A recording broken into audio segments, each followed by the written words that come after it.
Hello friends, welcome to this video on serum bilirubin estimation. Bilirubin is produced as a result of breakdown of hemoglobin. When the RBCs die in the spleen, the hemoglobin is released free.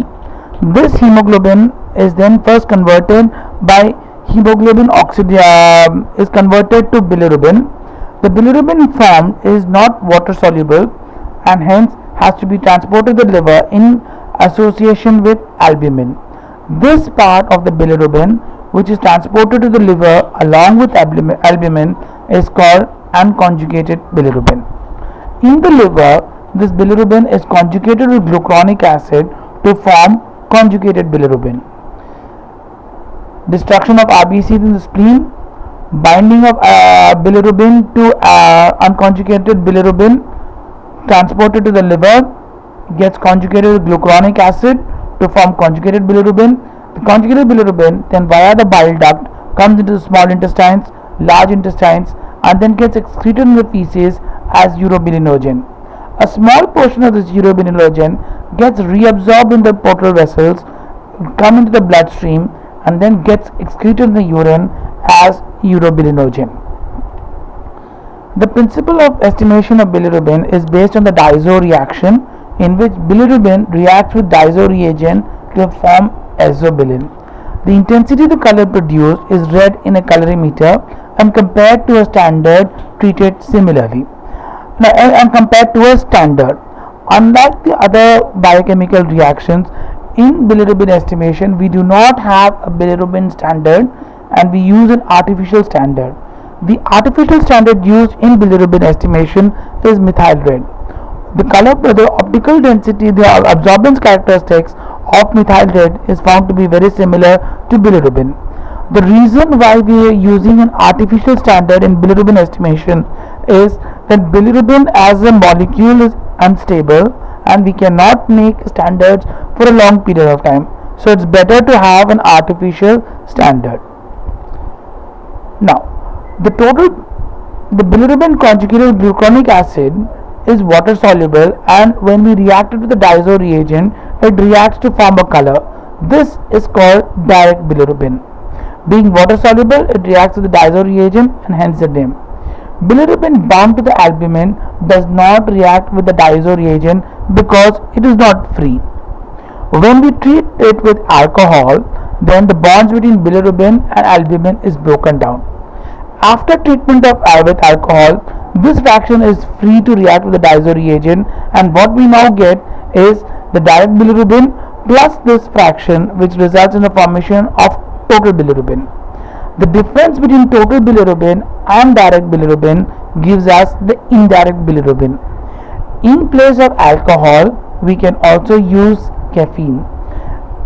Alcohol and caffeine are called accelerators for the process.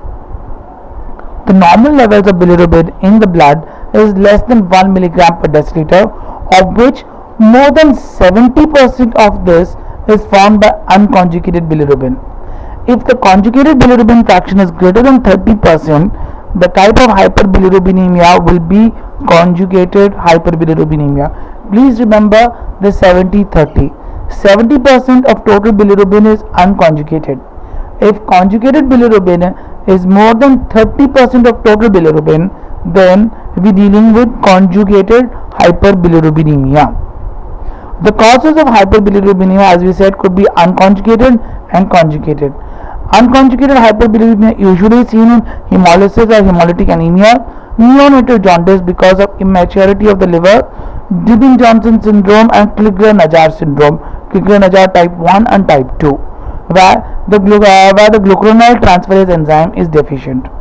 The causes of conjugated hyperbilirubinemia, most common cause is viral hepatitis, obstructive jaundice as occurs because of stones or because of cancers pressing upon the bile duct, or more importantly the cancer of the pancreas or the head of pancreas. All these result in obstructive jaundice, which is conjugated hyperbilirubinemia. Gilbert-Rotters syndrome are examples of conjugated hyperbilirubinemia. Hepatocellular carcinoma also produces conjugated hyperbilirubinemia. The concept of serum banking.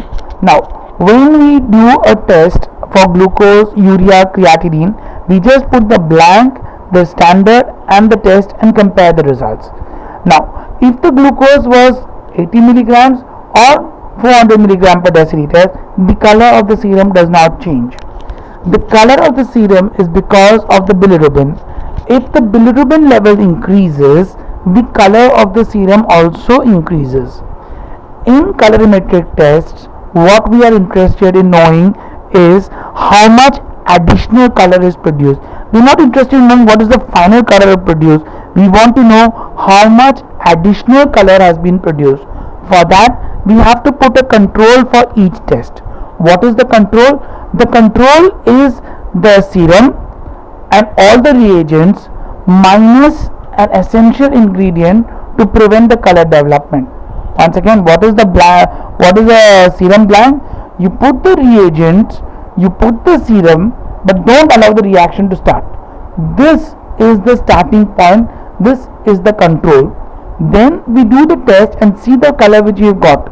The difference between the two will tell us how much additional color has been produced, and this is what we use in all our standard colorimetric tests. So while in none of the other tests like glucose, urea, creatinine, in none of these tests we put a blank, in bilirubin estimation we have to use 4 test tubes.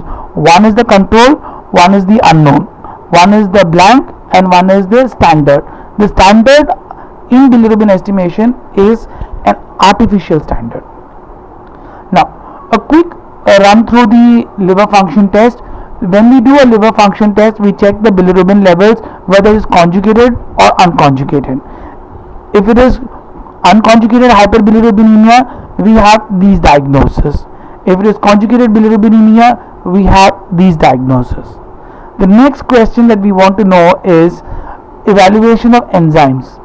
The transaminases, aspartate aminotransferase and alanine aminotransferase, are expressed predominantly on hepatocytes, and whenever there is injury to the hepatocytes, these enzymes are released. So, AST and ALT enzymes get increased in viral hepatitis, drug-induced hepatitis, and alcohol-induced liver disease. Alkaline phosphatase is present in the bile duct, and whenever there is obstruction, the alkaline phosphatase levels increase. It is seen in obstructive jaundice, can also be increased in diseases of the bone, intestines, and during pregnancies. 5' nucleotidase is also another good marker for detection of obstructive jaundice. GDT, gamma glutamyl transferase, is a marker which is seen in increase in most of the liver disease, but has been found to correlate very well with alcohol-induced liver disease. Now, features of unconjugated hyperbilirubinemia or prehepatic jaundice. By definition, the unconjugated bilirubin is raised, but since all these events are occurring before the liver and the liver is normal, the enzymes AST, ALT and ALP are usually normal. Lactate dehydrogenase, an enzyme which is a marker of hemolysis, is found to be increased. Since more RBCs are being destroyed, more unconjugated bilirubin coming to the liver, more unconjugated bilirubin being conjugated and excreted into the gut, so the urobilinogen levels both in the feces and the urine increases. But bile pigments, what are bile pigments? Conjugated bilirubin. Since there is no damage to the liver, the bile pigments produced in the hepatocytes straight away come into the gut, and hence there is no bile pigment seen in the urine. In viral hepatitis or hepatocellular jaundice, the predominant kind of jaundice is conjugated hyperbilirubinemia. Conjugated bilirubin more than 30% of total bilirubin. The transaminases AST and ALT are increased. Alkaline phosphatase may be slightly increased. Now this is conjugated hyperbilirubinemia, so bile pigments will be positive in the urine. The urobilinogen levels will be normal. Unlike prehepatic jaundice, in prehepatic jaundice the urobilinogen levels are raised, whereas in viral hepatitis the urobilinogen levels are normal. Obstructive jaundice, here the damage is occurring beyond the liver. It is also conjugated bilirubin, hyperbilirubinemia, because whatever bilirubin has come to the liver has done its normal job of conjugation, but is not being able to excrete it. Since there is no great damage to the liver, AST and ALT are mildly raised, but there is obstruction, so the enzyme which will be grossly increased will be the alkaline phosphatase and the 5' nucleotidase. Bile salts and bile pigments are positive in this case, and for reasons said in the previous slide, urobilinogen levels will be normal. Thank you.